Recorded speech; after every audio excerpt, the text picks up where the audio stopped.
It is another beautiful evening. Good evening and welcome to Mountain Acres. It is your current affairs program that brings to you ideas and opinions on societal issues that matter.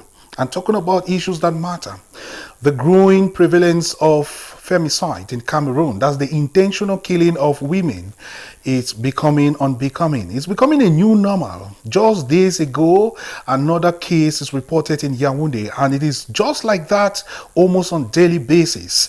Well, the voices are not loud enough to kick against the killing of women. And dear TV thinks it is time to talk about this. Reason why we've brought together legal minds and advocates to talk about this issue. And that's the program we'll bring to you tonight. Cameroon, a country that is rich in cultural diversity, is having something very concerning. The fact that every other day we listen to the media, we hear of the story of the killing of another woman or a girl simply because of their gender is very concerning. And so we're going to talk about that. Let's have this editorial. I'll be back to introduce to you my guest.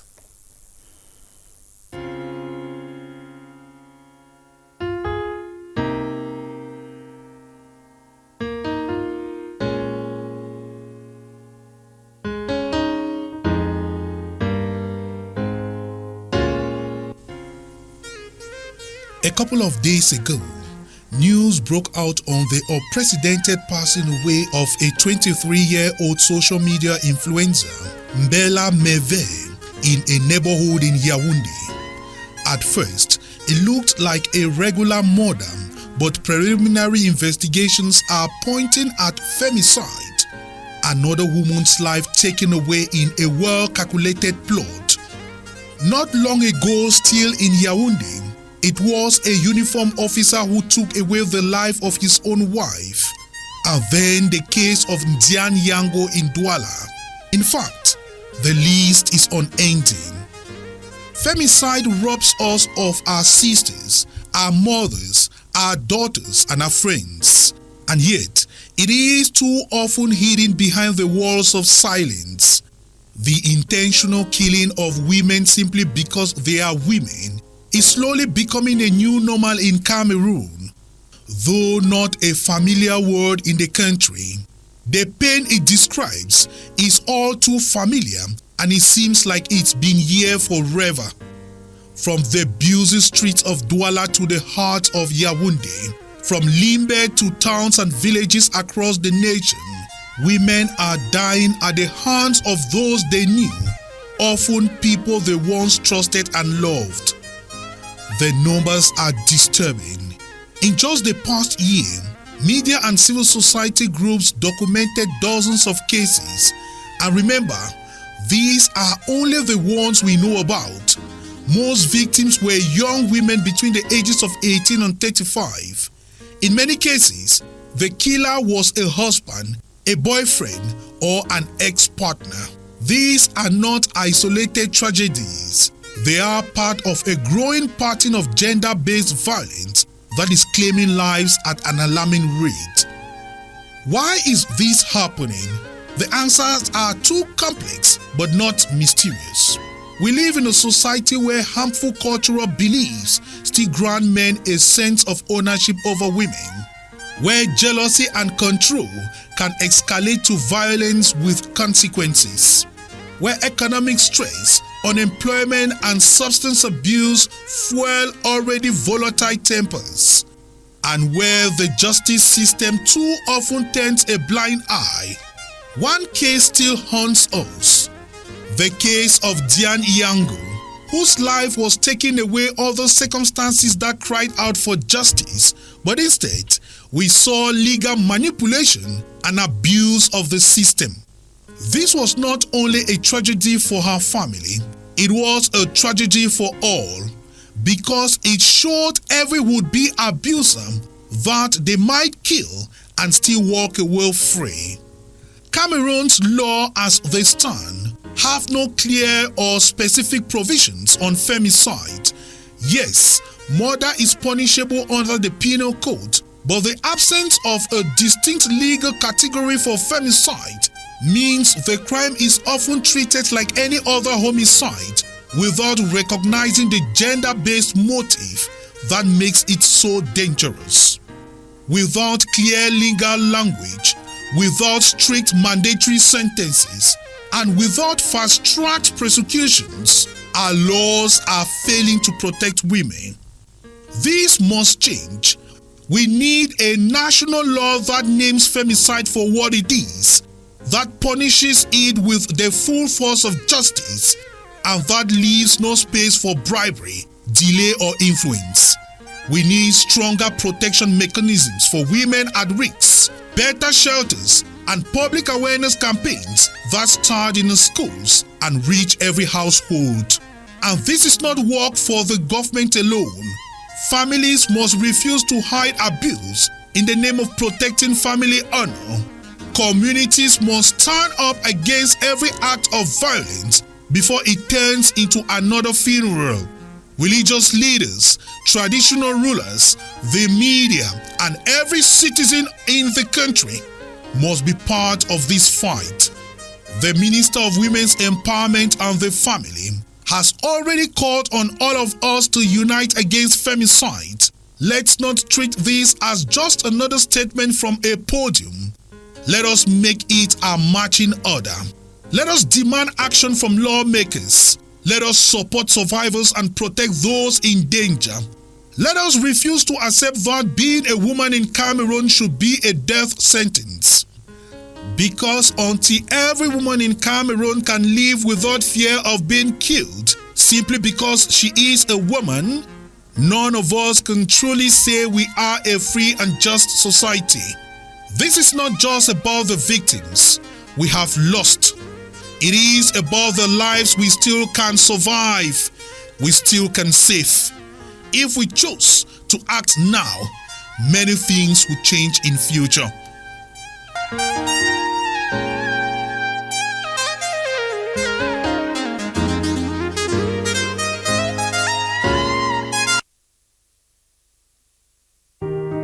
What's wrong with us men? Killing and molesting women like nobody's business. Since when did we become so heartless? We were meant to protect them, yet we are the ones who harm them. We were meant to fight for them, yet we are the ones who fight them. Women were meant to run to us for protection, yet they now run away from us for protection. How strange. I spend most days and nights wondering, will femicide ever have an ending? For our purpose in life is to protect a woman's life and not to take that life. Now for that I strive. Dear men, I hope that this message gets to you. Because no matter what she's done to you, I swear to God, killing her is not an option. Raping her is not an option. Molesting her is not an option. So let us not blow things out of proportion and try to control our emotions. Because every situation has a resolution, just like every equation has a solution. So please, let us say no to femicide.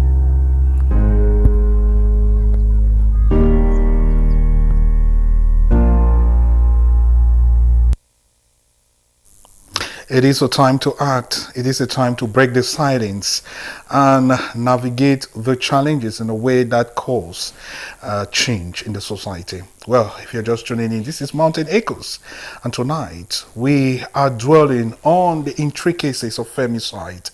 Femicide is becoming a growing normalcy. It's becoming a new normal in Cameroon, as every other day we keep hearing of the death of women. And it is becoming very concerning.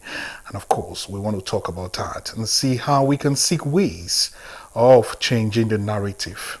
Welcome on board. My name is Yannick Funky, and I'm your host tonight, together with Bertrand Kinge, who is manning the broadcasting and the transmission department today. And tonight, we have as our guest, we have in the studio a gender based violent advocate, and also the chief executive officer of a human rights organization that has been at the forefront of very, very interesting justice-seeking activities. We're very honored to have her tonight. She's called Madame Yuven Juliana. It's always a pleasure having her on the program because it's not new. She's always been here. Thank you very much for joining us, ma'am. Thank you so much. Thank you. Of course, yeah, there you see her glowing, and of course, in all black, because tonight we'll talk something about black on women, right? Okay, so also on the program tonight, we're happy to have another person who is of great intellect and a great advocate, a legal mind, Barrister Peter Asameyong. We're very happy having him on the program tonight. Thank you very much for joining us. Thank you very much, sir. It's a pleasure. It's a pleasure. All right. We kickstart the program tonight. We're talking about femicides and the need to break the silence. Let me come to you, Madam Yuven, Juliana. I want you to take us back. Let's look at the problematics. How bad is the situation? We're talking about femicides in Cameroon. Indeed, it's so painful. It's a very painful situation in Cameroon that we keep hearing the death of women and young girls because of men who lack that love for humanity. Because sometimes it really wonders me what will really prompt a fellow man to hit a woman and kill her, all because of love. Because most often the cases of femicide that I've come across is either coming from a husband, from a boyfriend, or from an ex-partner, just like you introduced.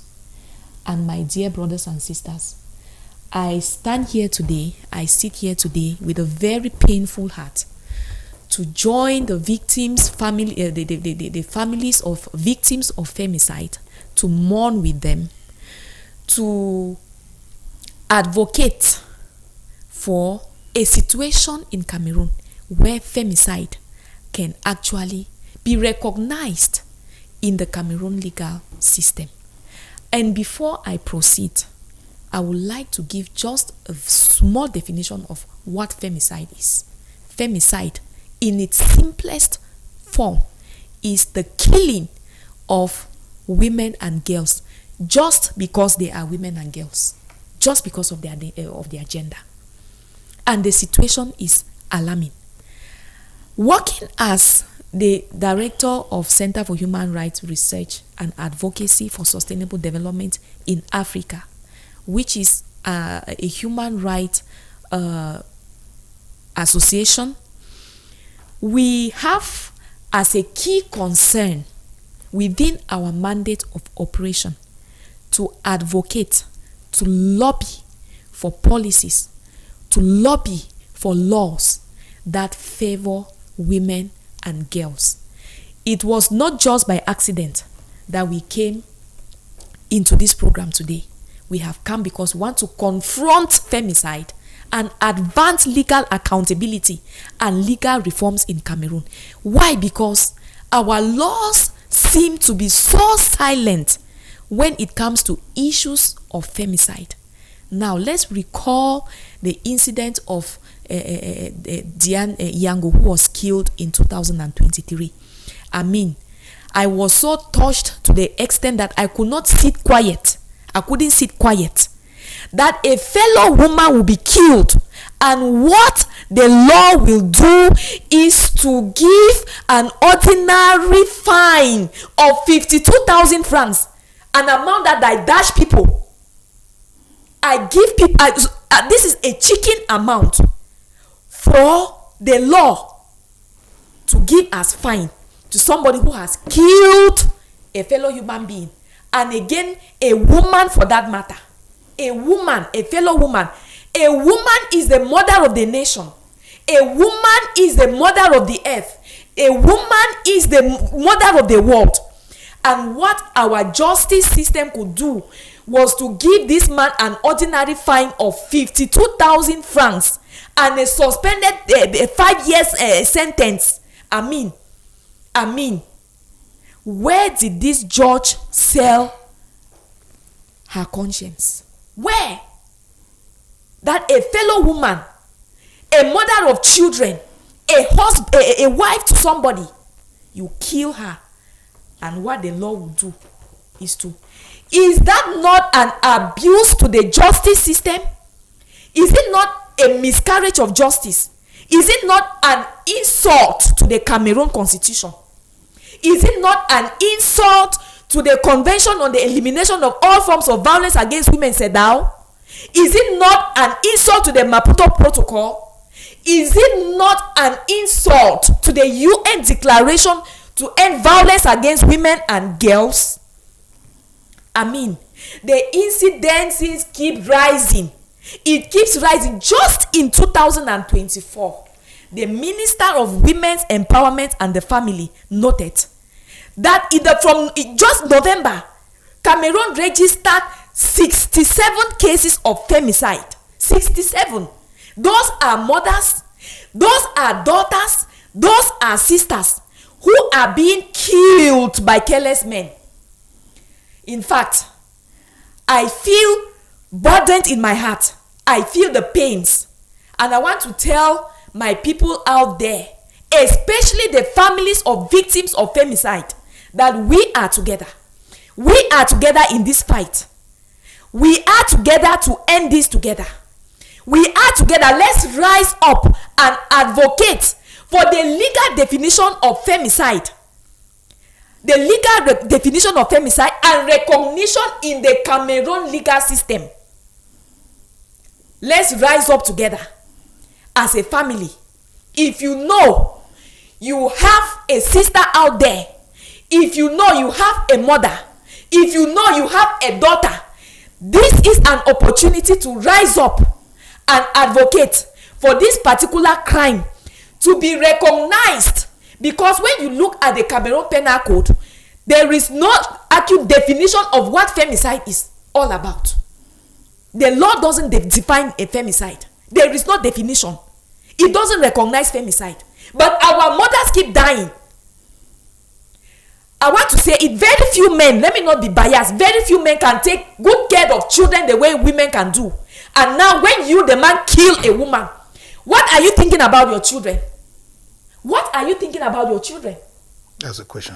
And now it becomes a generational curse. Why? Because even those children in society will be insulted. Look at you, your father killed your mother. And the adverse effect, stigma. I mean, the stigma, the pain, the trauma, the depression on those innocent children. I mean, it becomes like a curse. And before you know it, it transfers to those children. For the men, for the male children, you see that as they grow up, they can tend to be violent. Yes. I don't want to talk too much because my eyes are filled with tears. Right. I am burdened in my heart. I am burdened in my spirit. And that is why the Center for Human Rights Research and Advocacy for Sustainable Development in Africa, CHRRASDA, has taken this initiative to confront this social injustice and advocate for legal accountability and legal reforms in Cameroon. Right. It is a painful situation, very painful. Okay. Let's rise together to support this advocacy action. Please.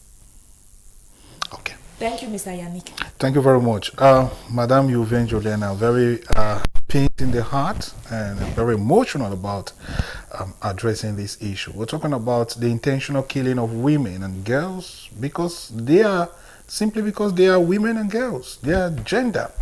That's femicide. Now, Barrister, I want to come to you. Madam Juliana talked about the legal system in Cameroon. How does the legal system look at, first of all, murder and femicide? I mean, she made reference to the case of Dianyango, whose husband, Eric, was given 5 years suspended sentence and 52,000 francs as fine. That's actually an extraordinary situation. We have many people who committed murder and are serving life and some even death sentences. But give us the legal framework that address this issue. Thank you very much. I want to say it's very devastating to know that the women in our society are killed, and the judiciary need to sit up, need to do something about this. Need to do something about this. Just because they are women, just because they are the weaker sex, we need to advocate for this, need to stand up for their rights. However, when it comes to the femicide, there is actually no statutory or codified law in Cameroon that actually defines femicide. There's none. But in the Cameroonian Penal Code of 2016, it actually defined rapes, it defined assaults, torture, infanticide.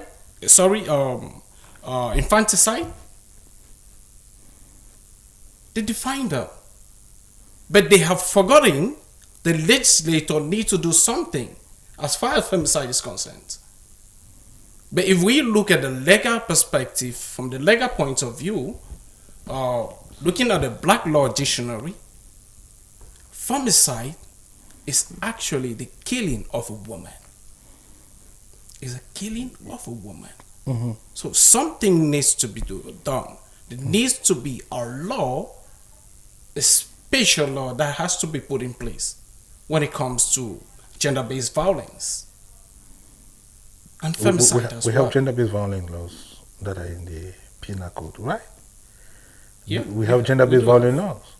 You know, gender-based violence will talk specifically men, women, but femicide now we're going to women only. Do you think it's feasible to adopt a law that only addresses one part? I mean, considering that law is blind, the law is always blind on the sex or the person in front of all of that. Do you think a specific law can be addressed for women only? The violence we're talking about are actually being perpetrated on the women. Mm. So that's why I'm talking about gender-based violence. Yes. But looking more on the woman. Yes. She suffers the most. Mm-hmm. So something needs to be done. To address it. That's very true. Let me come to you and maybe I put this question. You're talking about legislation to address gender-based violence, specifically femicide. How is that feasible in a country, that addresses law as equal to every person, every standing? Do you think it's literally feasible to carve out a law that is only for women and the death of women? Do you think that is feasible? In my opinion, it is very, very feasible. It is very feasible. Yes, the law is never biased. But when you look at some kind of punishment that are meted on perpetrators when a particular crime is committed on a woman, you see that the law is biased. Really? Now, we have, I will quote this international convention on the rights of the child. That is a standalone convention. It is a standalone convention which addresses issues of human rights of children. We have CHRRASDA, even some of these instruments do not particularly define or specify or talk about femicide. But I want to stand today to challenge even the international community to tell them that it is high time we have a document. We have a document that is talking about femicide, because the pains we, the women, we have suffered a lot. We have suffered too much. So, if what leaders and women of valor could come together to highlight a key document like CHRRASDA, we gathered and talked about the Maputo Protocol. Maybe at the time, maybe at the time, the issue of femicide was not very relevant. But in our present, a call for concern. So why can we not come up with a key document, not just say women don't do this to a woman? It should also have some international standard punishment. That is where I'm heading to. Right. Because if we have a particular law that talks about femicide, that talks about, in fact, to me, my dear brother, We should even get into the penal code, which encompasses the gender-based violence laws, rape, violence, assault to a woman or a woman with a child, and all of that. They should come out. And single all those laws create a particular section. Yes, that talks about women and femicide. Yeah, that is my opinion. Right. Because one can kill all of us, and we are. What will happen to our children? They will kill us, and what will happen to our children? I am proud to say I'm a divorcee. I'm not ashamed to say it, because I have been a victim of domestic violence. I am a victim. I see the emotions now. Yes, I am a victim of domestic violence. I saw it red, black, and blue. I saw it in a man that I accepted from the bottom of my heart to get married to. And the man thwarted the love, thwarted me. I mean, and at one point in time, if I did not run with my dear life, I would have been dead, because one day he told me that he will kill me, bundle my cuffs, and said to where I come from. My God. Just imagine that my parents will sit one day and they hear that they call my mother Mami Dukesin, and they hear that I am not longer alive because my husband beat me because of a misunderstanding. A man would think that to suppress with a woman is to punch you, punch. You cannot suppress a woman with force. You cannot do that. So what I'm saying is that there is a possibility and there is a necessity to come out with a specific law that defines femicide and other related forms of violence directed to women. Right. Now, yes. I want to ask you this question because, first of all, my sympathy. I now see why you're putting so much passion into this cause. Yes, I feel for those women who have died. I mean, there are many people like you. Yes. And many people never had the opportunity to leave. I had the opportunity. Yes. I had the opportunity to escape, to run away with my dear life. And I thank God that I'm alive. Yes. Because it was not just physical violence, it was emotional, all the forms of violence you can imagine. On me alone. You did the right thing. For sure, I did the right thing. Now, from empirical evidence, scientific explanation and everything, from your own experience, you can be able to give very important advice out of it. What are first of all to start looking at? Because some women may be going through certain things like you, and we're definitely going to be talking about the laws, but let's take a moment to talk about some of those triggers, not really triggers, but those identifiers that a woman get to know that your life is in the wire, and you need to take some very important decisions.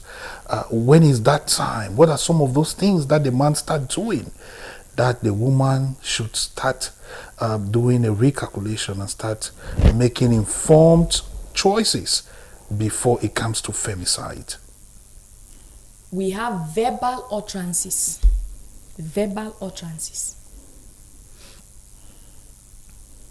We have physical violence, punching, beating. Some women are even happy to be beaten. Economic deprivation. You don't give money to your wife to cook food. Now, before a woman opens her heart to accept a man into her life, it means that woman loves that man. You understand?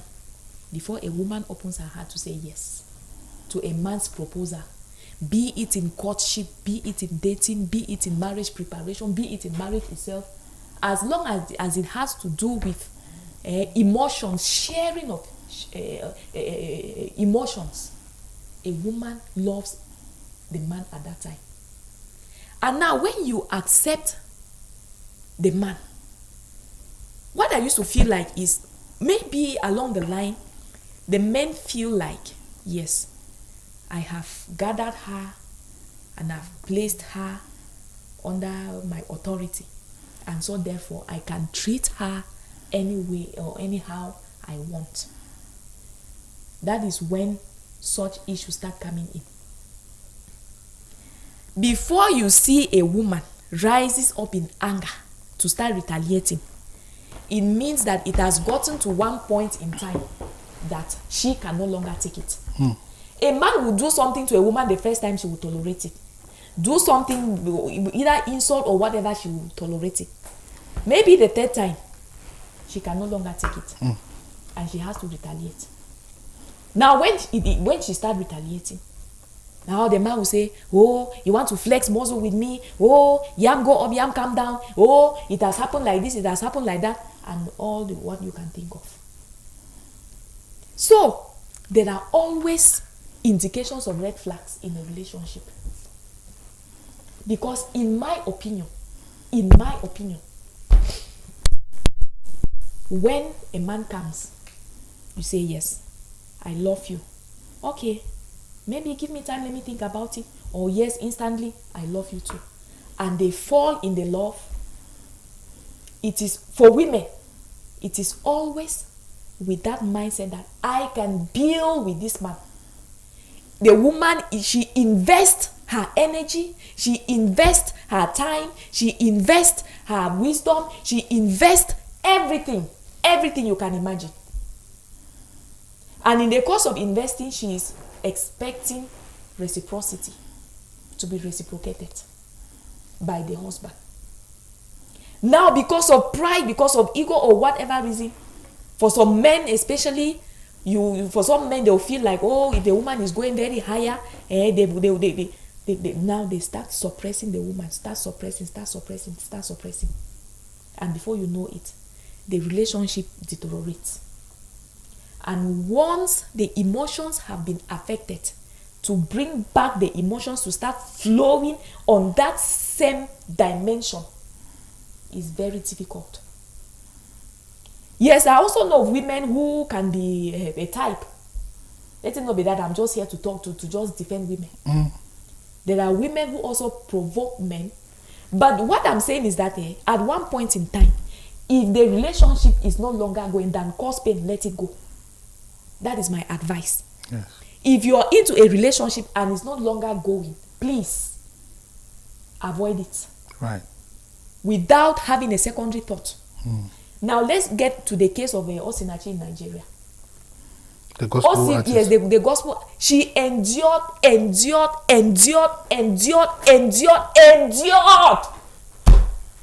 at the end of the day, in her coffin, we rented a particular house down at behind, just a few meters away from the First Trust Bank. That is the family that left that house. When they left, they renovated the house and we got in. And this man, unfortunately, I didn't get the name of that woman. This man tormented the wife, who insult the wife, abuse her, challenge her in the front of children, do all sorts of things. And the woman was there.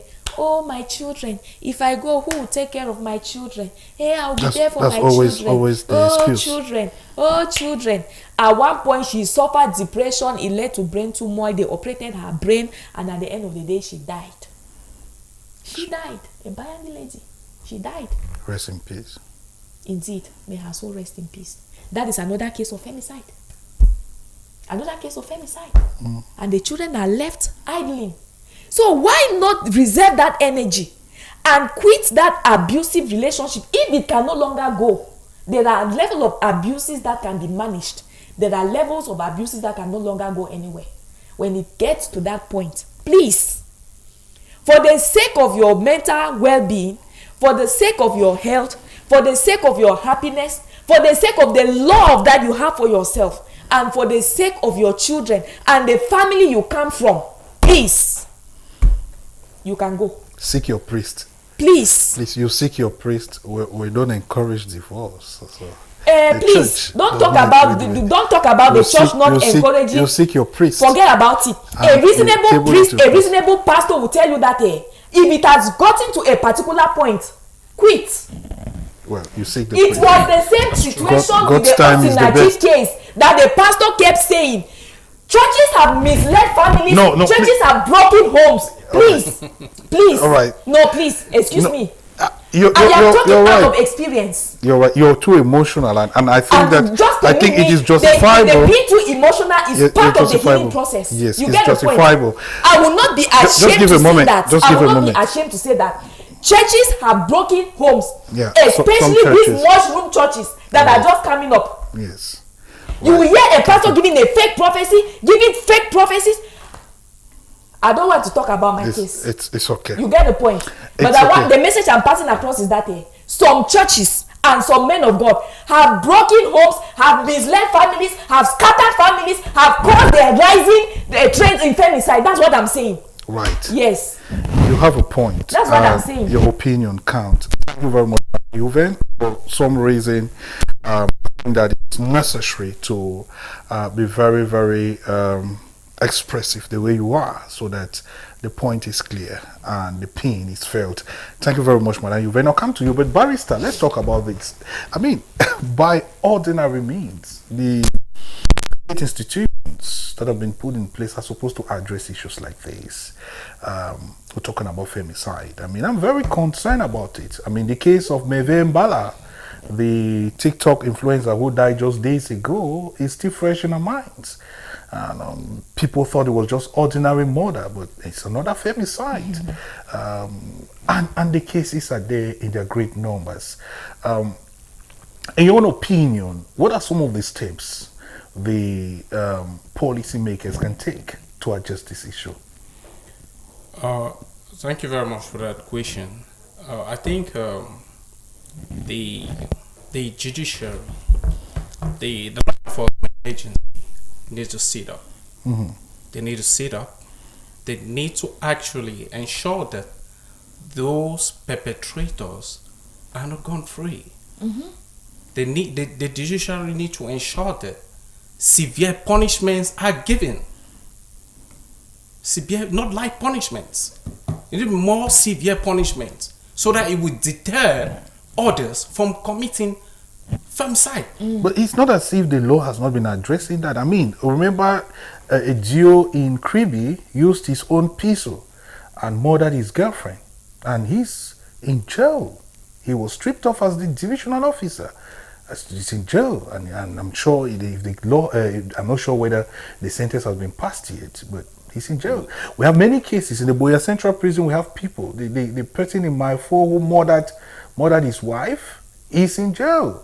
So it's not as if the law is not addressing these issues. So why is the particular emphasis on legal address on this? We are not refusing that the law it's not actually addressing it, but it's not addressing it the way you ought to have done. So give your That is why I'm talking of severe punishments. Is there any more severe punishment than life imprisonment? 50 years imprisonment for murder. I mean, the stipulations of the law, you know the law better than myself. The stipulation for murder, homicide, all those things are there. The different provisions of the law are there. Should it be more emphasized? How many of those accused persons have been given 20 years imprisonment, 50 years, or life imprisonment? I think more persons have been penalized than those who had a lesser sentence. Then what happened? No, they have been penalized. That's what I'm saying. That more persons. We have isolated cases like the case of Jan Yango. That is a case that many are still taking. Even the ministry was taken aback how that happened. But the law is what it is. Now the matter is at the appeal court anyway, and we know that isolated case. Does that amount to sufficient reason to feel that the existing laws don't address issues of homicide or murder? Let's take the case of femicide. Well, like I said, the law is actually addressing it, but not as it ought to have done. Because the punishments are not actually severe. And one thing we must also notice that the law also gives the judge certain discretions. They give the law certain discretions. And that is why you see some punishments are not actually severe. So there is a need to look into all of this. if there was severe punishment, then why are they still unusual femicide in our society? Yeah, well, we know there are even people, those who commit murder. You know, that's very common in our society. Well, I mean, criminals are still out there. Why people are repenting? Others are still. The number keep increasing. That's all right, that's concerning. That's concerning. That's why we need to talk about the punishment. The punishment that is actually being given. We need to talk about it. Right. And I also think that there is a need for a specific law. There are some countries that have specific laws, like in Rwanda, where I've been. There are law on the prevention and punishment of gender-based violence. All of those acts of violence can be brought together in the legislature comes out with a special law and with severe punishment. This needs to be addressed. Okay. We have these two messages. I will read them quickly. I'm thinking that some interventions here. This one says, good evening, Mr. Yannick, and to your panelists, especially the mama in black. She is talking my pain, and I thank her for being very eloquent about gender-based violence. In fact, I only left my home last year, and I will be celebrating first anniversary in September of leaving my marriage, and I am fine. The level of physical violence against my person and my children by my ex-husband made me to leave. I am not encouraging divorce, but like you said, when it gets to the extreme, take the decision. And he says that she says, Madame Gwendoline from Sacred Heart Parish. That is in Bomaka, I'm sure. Sacred Heart Parish in Bomaka. Thank you very much. This other one says, what that is saying, okay, should be that lady. What that lady is saying is true. Before getting married to my husband, people told me many things. All what people were telling me, it's come to pass. Right. There are a lot of other things that cannot be said. Yeah. Okay. Yes, I decided to join the church serious, and there God restored me.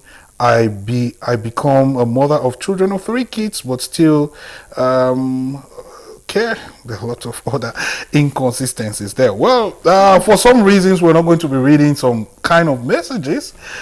Please just try as much as possible to be very, very gentle in your speech, so that we don't also promote hate speech in our messages. It's very important. Well, the person didn't even send the name, but we want to say thank you very much. The person who sent the message, we forgot it, and right. Well, a lot of very, very sensitive information you're passing out there in a very long message. Okay. Madam Yuven, we want to look at the situation to address femicide. It's becoming concerning. Now, if you were a legislator, if you were a lawmaker in this country, what are some of the things you would be looking at in drafting a law on femicide to address this issue? Yes. I will look at the fact that, first of all, a woman is a weaker sex, and she needs protection, including legal protection. I will take that as the first important thing to be considered in advocating or in coming out with a gender-based violence law. Secondly, I will consider the fact that women are nation builders. Women are nation builders. And if they are neglected, it means we are neglecting our nation. So, it is very important to give women a special status in society. That's what I think. I will also look at the fact that, yes, the law punishes murder. The law, generally, the law punishes how many times have men really come up to say that women are doing this? Because we are out here, let me say we are making noise because we have seen. And men on the other side, they'll say, oh, you people think that is you that is suffering the violence. We too are. How many of you come out to report or to mention? Say, oh, men, because of their ego, they will not want to talk. Come and talk. And we reason together. So, just from the alarming statistics of femicide, I think it calls for a legal action to have a specific definition and a recognition within the legal system. That is what I'm saying. Right. So these are the things that I will consider. Maybe there are many more, but at least right. I mean, interrupting the law for gender equality, promoting rights, promoting people, the rule of law. Yeah. Right now. Okay, the microphone is very sensitive, so it makes don't touch. If you touch, it makes some crazy noise. Now, how much penalization is enough to address femicide? So, if you were drafting the law, what are you going to give us as the penalized, as a sentencing? And maybe the fines, so that the family can get justice. Pay your interpretation. Hey. So if we're starting as a lawmaker, what will you do? There are some questions from us, but I want you to answer that question first. If I were to be a lawmaker, first of all, you see this issue of bail, I will put an X to it. Yeah, well, murder is felony, so it never has a bail by itself. Yes. Now, they find that the law has specified for even capital murder, for me, is small. Even the level of, there are some crimes that when you commit them, it's just good that we just take you and give you a life sentence. You just go and rest peacefully at the detention center. Because we have cases where men have killed women. There was some years back, by then I had not even understood anything. Let me give you an example. The husband of Osinachi, the gospel artist, dead by firing squad. For me, that was a violation to human rights. Oh, okay. That one is harder. It's harsher. Yes, but for me, would you want the legislators of Cameroon to also? Listen, for me, I even extended a solidarity statement to the husband, not to the husband, to Nigerian activists. All right. And I said, to me, in this our present dispensation, death sentence by firing squad is a gross violation to human rights. So what do you want? So now you say it is too little, it is too much. Listen, so where is that? Yes. That at least giving him a life imprisonment where he just lives all his life, whether he's living for 100 years or how many years is his cup of tea, is sufficient. Okay. I am standing against the fact that his life should be taken away. But now, just the fact that they keep him there, to whosoever that has committed murder or femicide, just the fact that you are being kept there, you just stay there. The other day we went to the prison. The Center for Human Rights went to the prison to facilitate the release of some inmates, vulnerable inmates, who were not able to settle their fines and costs and all of that. We did a lot of psychosocial support, counseling and all of that. And to some of them who had just a few months there, it's not easy being there in the prison. Until your liberty is seized, that is when you understand that a freedom. Freedom. You understand? So to me, life imprisonment is okay. Yes.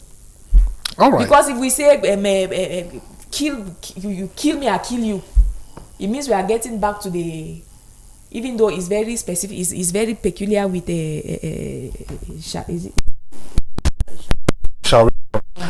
laws. Please take care of the mic. Yes. Yeah. So what I'm saying is that at least the punishment should be commensurate to the crime committed.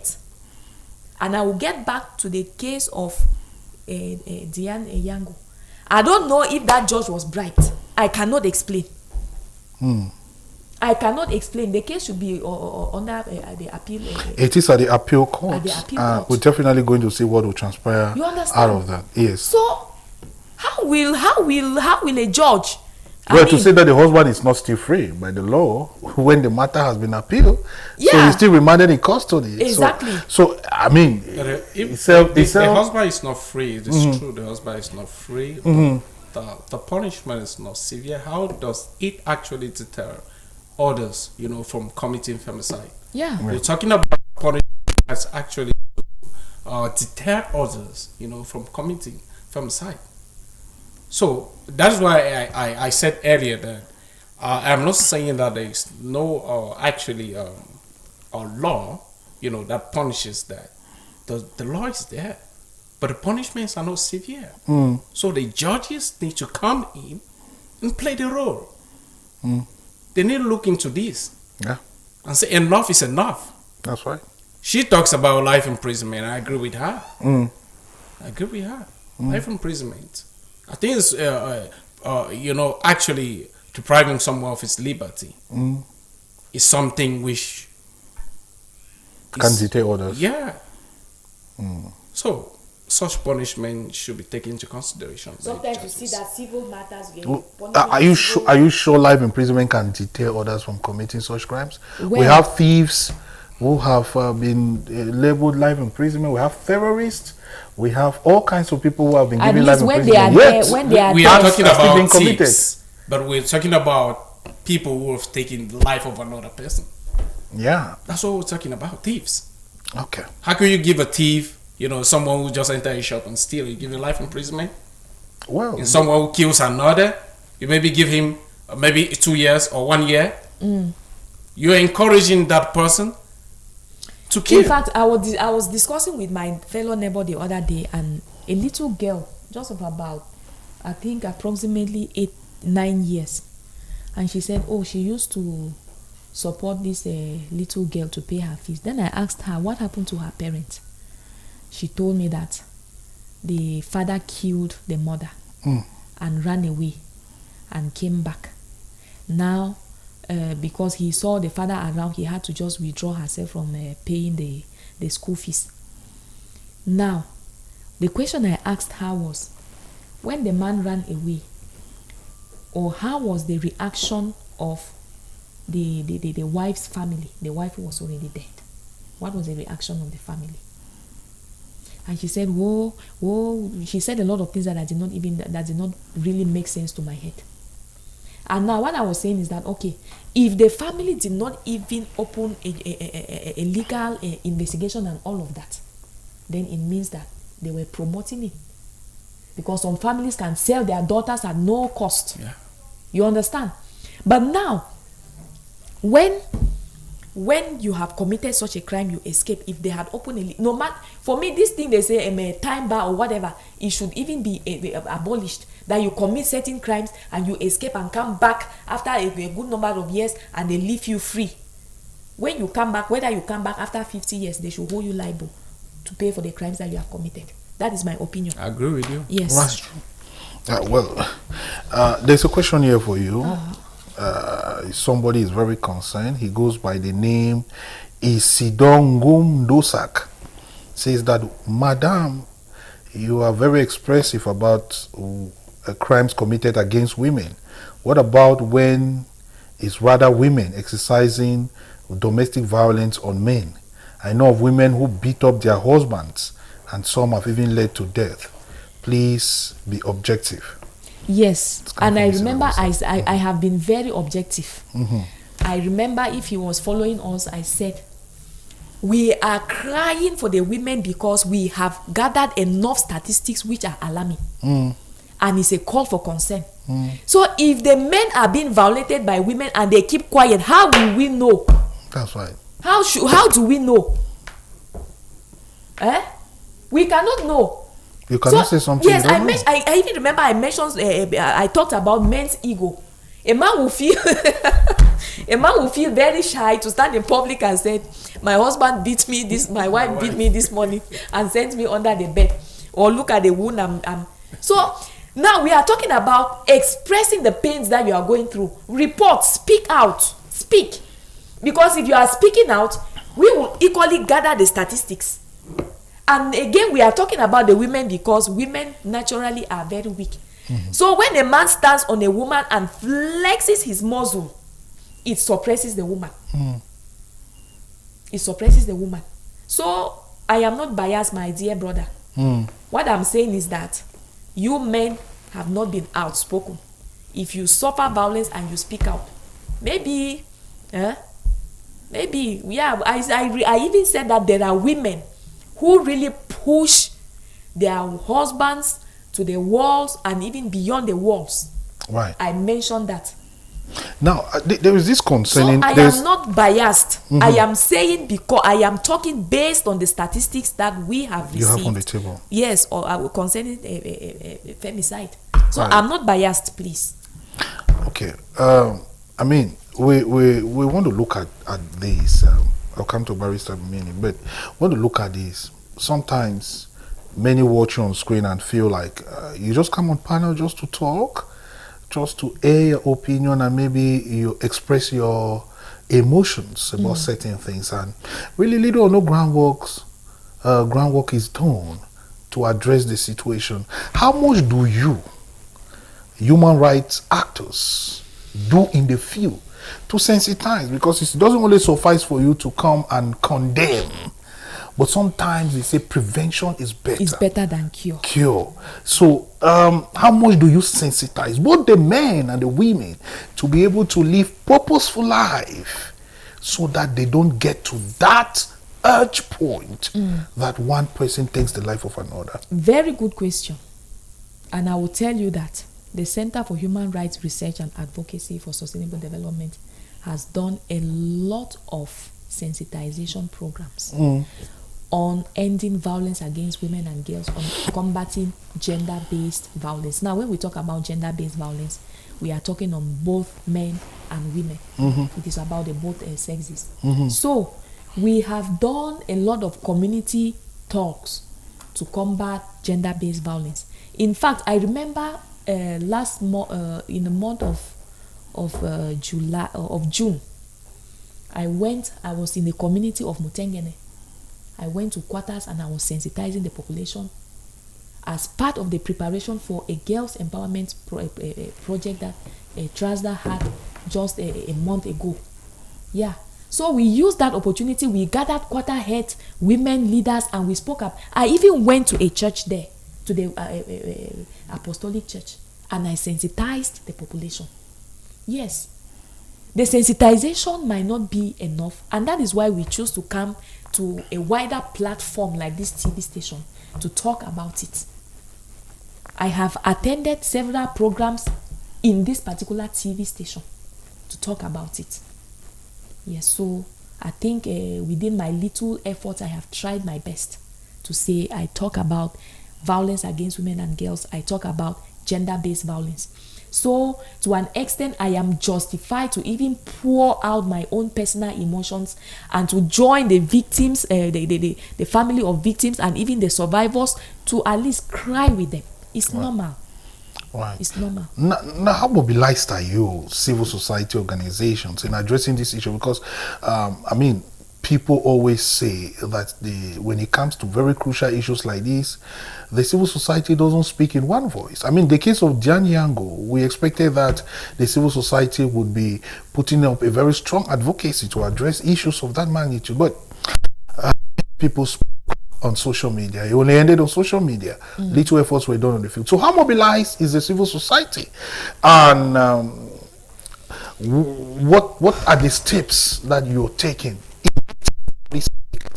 Because you cannot change the laws here on this TV. Yes, exactly. You also need to walk the talk, talk the talk and walk the talk. Meet the policymakers in their offices, meet the government officials, meet the lawmakers in the parliament to see that they adopt these laws and the president eventually enacts that into law. So how mobilized? Yeah, that is why within this CHRRASDA's initiative to confront femicide and advocate for legal accountability and legal reforms. Through this initiative, we intend to have a feminist convening whereby we are going to invite key stakeholders, lawmakers, we invite traditional and religious leaders, we invite civil society actors, we invite families of victims, we invite other survivors of violence against women and girls to come together. We discuss this and we come out with an advocacy action document whereby all of us, each and every one of us, we are going to sign. It is that advocacy document that is going to act as a yardstick for the legal reforms that we are craving for. Right. Yes. So not long from now, we are going to mobilize civil society actors, including journalists. Right. Yes, we'll invite all of them to come together. Let's reason together. Because even though we are out to advocate for laws and all of that, CHRRASDA cannot do it alone.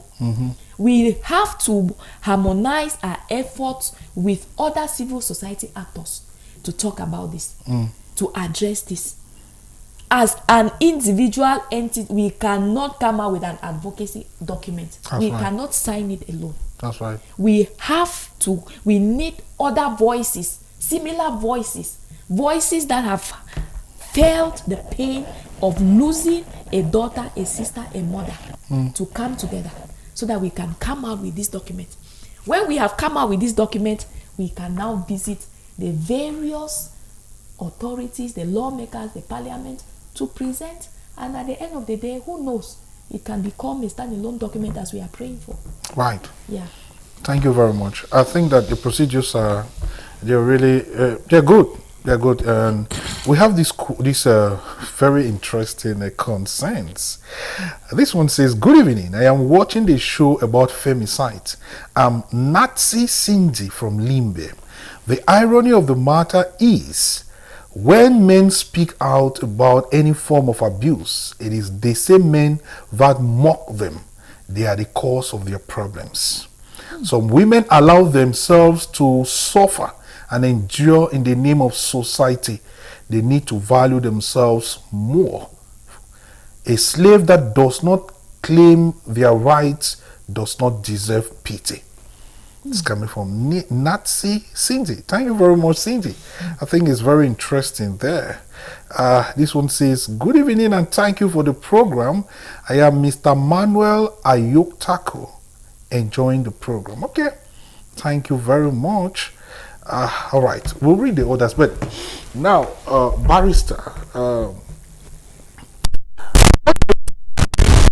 lawyers, magistrates, and other members of the judiciary can do to add their voice to those of the civil, or that of the civil society, to be able to cause desirable change with respect to this? Thank you very much for that question. I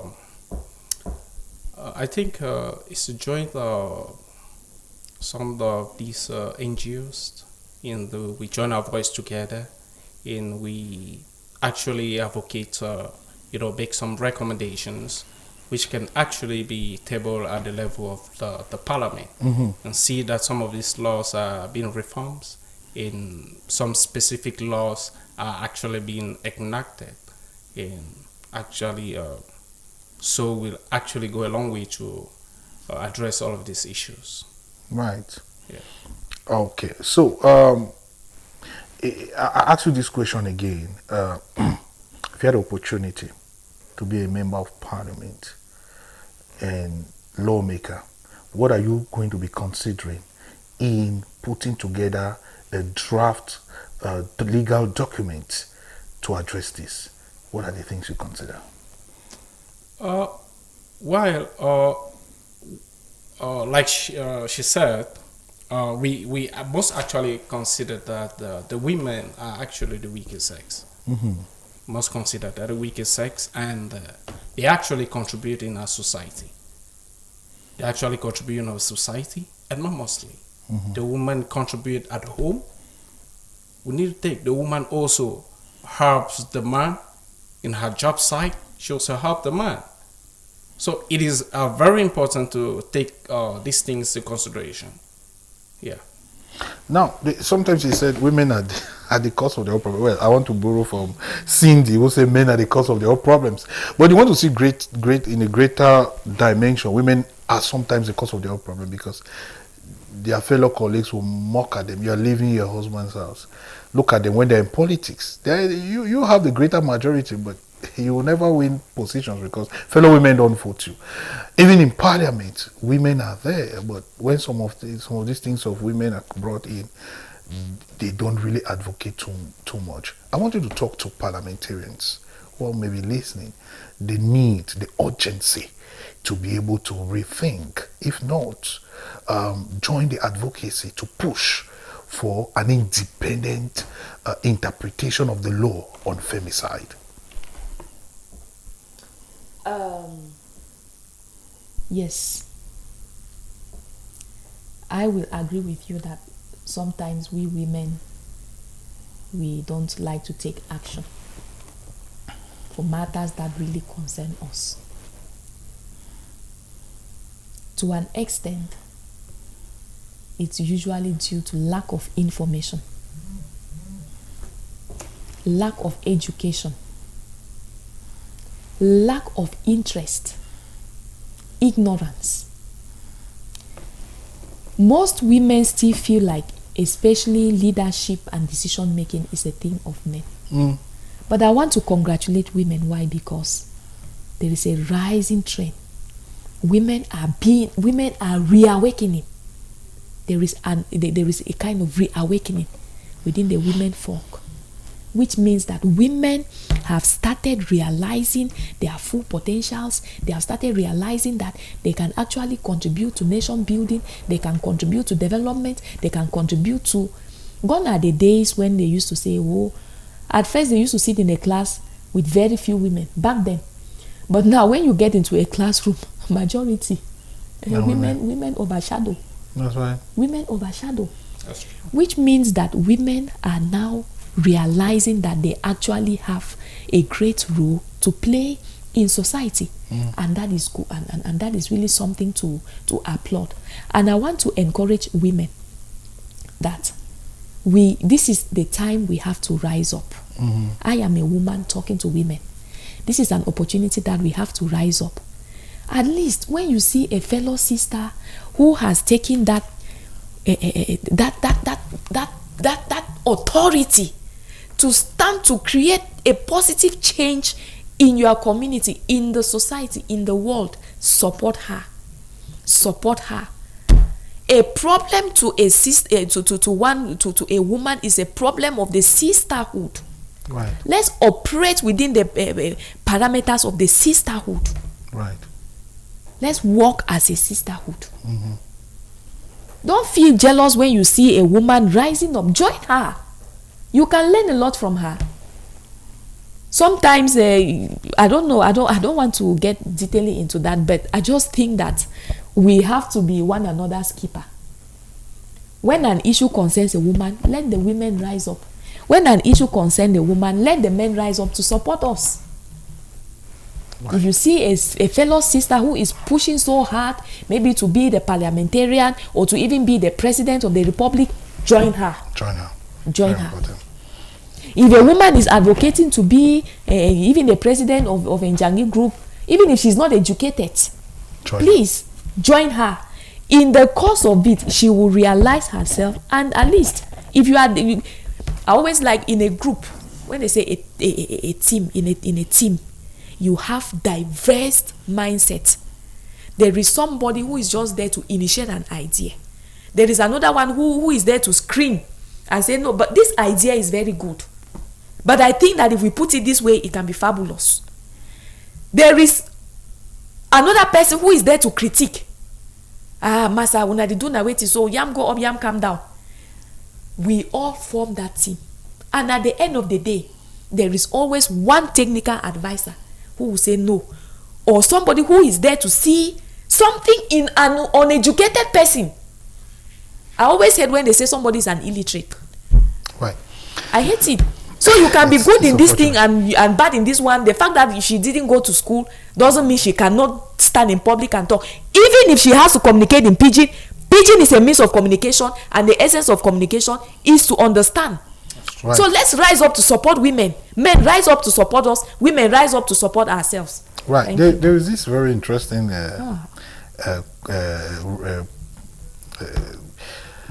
this thing contribution here. It says, if you're watching the program from Moyuka, very interesting. May I suggest that sometimes you break the program so that the local man can understand, because most women who are violated are not as literate as you are. Please speak sometimes in pidgin so that they can understand and they make informed decisions. Yes, it's coming from Regina from Moyuka. Wow. Right, we are actually rounding up the program now. The program is actually rounding up. So thank you very much for coming, Barrister. Thank you so much for coming. Thank you for inviting me. It's a pleasure. It's a pleasure. Of course, Barrister Peter Asameyong is a barrister at law here in Cameroon, and joining his voice to discuss in his Madam Yuven, Juliana. Thank you very much. And of course, I was so emotional about many things you said here. Thank you for putting us in such an emotion and in driving your thoughts in a very, very thought-provoking way. Thank you very much for coming. I want to salute my fellow sisters out there. I want to salute every mommy, every sister, every daughter they don't suffer this femicide matter. Or they talk say femicide. Now when man picking kill woman, and we don't experience them, we don't lose a lot of them. So I come today, if you see me, I wear a black. I come today for come mourn with una. I come today for come cry with una. I come today for can tell all of us say na a pain way all we would feel am. So this femicide matter, no na matter of issue don't quiet. Now why that this organization we don't come out today for say may we cry about this matter. We see how we feel advocate. Carry and go for law people them. Me they see how they feel at least come out, because the femicide matter it don't over plenty. The killing of women and young girls it don't plenty. Every minute with the year say boyfriend don't kill. Every now and then with the year say they don't kill. It don't plenty. So the beg say at least me they make it. Me they even give some better legal definition where it go make some sense. Then now they put some punishment where any man where he commit this crime, any man where he commit this crime, he go go ngata for the particular crime. So, and then I want also use this opportunity for say I feel advise our parents them, because especially for young girls, some case be there boy a year some years back. I no fit remember the year. I no fit recount where some boy they be say that boy na baba for class quarter year. That boy be kill his girlfriend. How it be take happen? The boy don't sponsor the girl sponsor. He can't reach time for marriage. Another man come on difference. I can't see the girl say one married them. The girl agree. Now the boy now carry anger. Kill the girl say you don't chop my money. I don't spend my money. Spend my time with you. You want go marry different man. Then say me that man married to me and you better lost you. That's what the matter. And we dey see and say a lot of them. Some of the try for the educate and support our daughters them. Mo no dey gree our daughter them. They over collect money for man pikin. Say pay school fees. If you don't get money, fry groundnut, sell them. I do it to safeguard the future of your child, to safeguard your daughter's life. Mo dey support our daughters. I beg. I just beg na beg. All right, a very strong-worded message there. A word to a wise is sufficient. Thank you very much, Madam Yuven Juliana. She is a human rights activist and a very strong one at that. And of course, she's putting her voice to this campaign to end killing against women and girls. All right, my name is Yannick Funky for presentation, and I was joined technically by King to the broadcasting and transmission. I'll be again with you next week. To have yourself a wonderful time with DMR TV. Good night.